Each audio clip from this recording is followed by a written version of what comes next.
Have you received an email or a phone call with an offer that seems too good to be true? That's not an unusual occurrence, and we have Sergeant Mark Marsh from the Edmonds Police Department here to help us figure out what is real and what isn't. Sergeant Marsh, welcome to the program. Thank you for having me. So tell me more about the types of things that people might be facing with these scams, these offers that you see or hear about coming through the Edmonds Police Department. Well, certainly. We'll start by talking about the phone calls that people will get. And one scam that they use is a person will call, usually it's a grandparent, and to kind of tug at their heartstrings on this. But, they'll say, your granddaughter, grandson is in jail, and they'll use a different country. For example, Canada is fairly common because we're so close.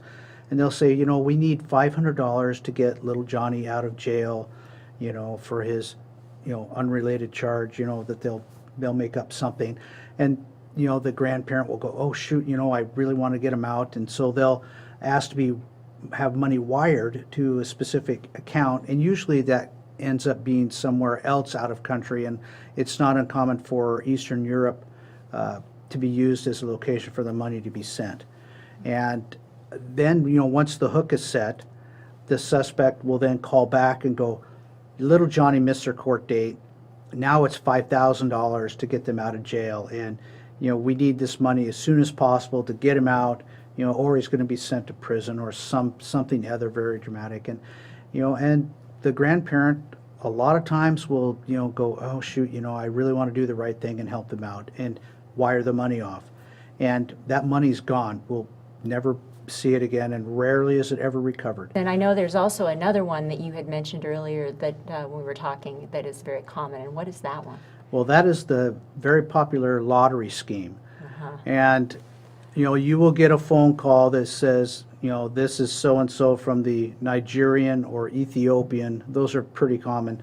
Lottery. And that should be a red flag, shouldn't it? Yes, especially if somebody hasn't been to Nigeria or Ethiopia. Right. But, it's, they just prey on the fact that people won't remember filling out something at a trade show or wherever. And let's say you've been selected to win, $5 gazillion. And, unfortunately, people can get greedy, and so they'll go, oh, that is great. I can finally retire and move to, Camino Island or wherever the case may be.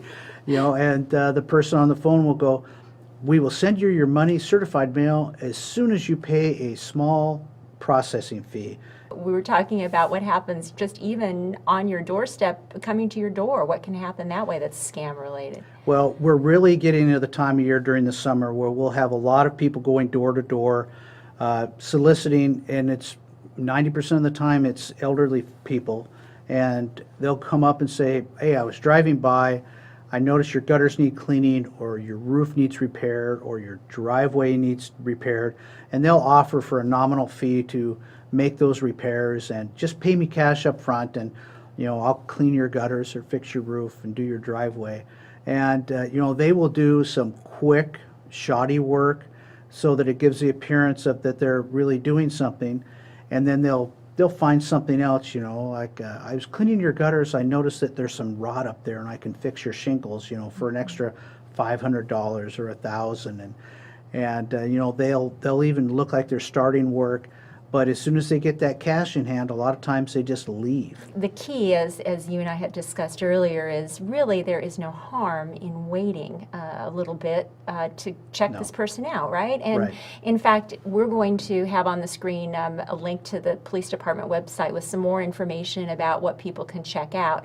But, just saying, we'll call you back, come back later, if that person is legitimate, that should not be a problem, right? Correct. A simple phone call to even the city clerk with the city of Edmonds, if you don't have internet access, and just ask, is this business legitimate? Do they have a business license? On the web page, you should be able to access the city code and look up what people need to have in order to go door to door, and that would be under the peddlers and solicitors section. And by simply asking somebody, when they come to your door, are you licensed and bonded? Do you have a license, with the city of Edmonds? And they have to have some form of identification with a picture on it, nothing that's typed out, without that, and just take your time, make a phone call. And if there's any doubts, you feel free to call the police department, and you should be able to get somebody who can give you an answer and maybe some tips. But take your time. It's not an emergency, And it might save you some money. Save you some money and a lot of heartache. That's right. Well, thank you so much for the tips. Appreciate you coming in today. Thank you very much for having me. You bet.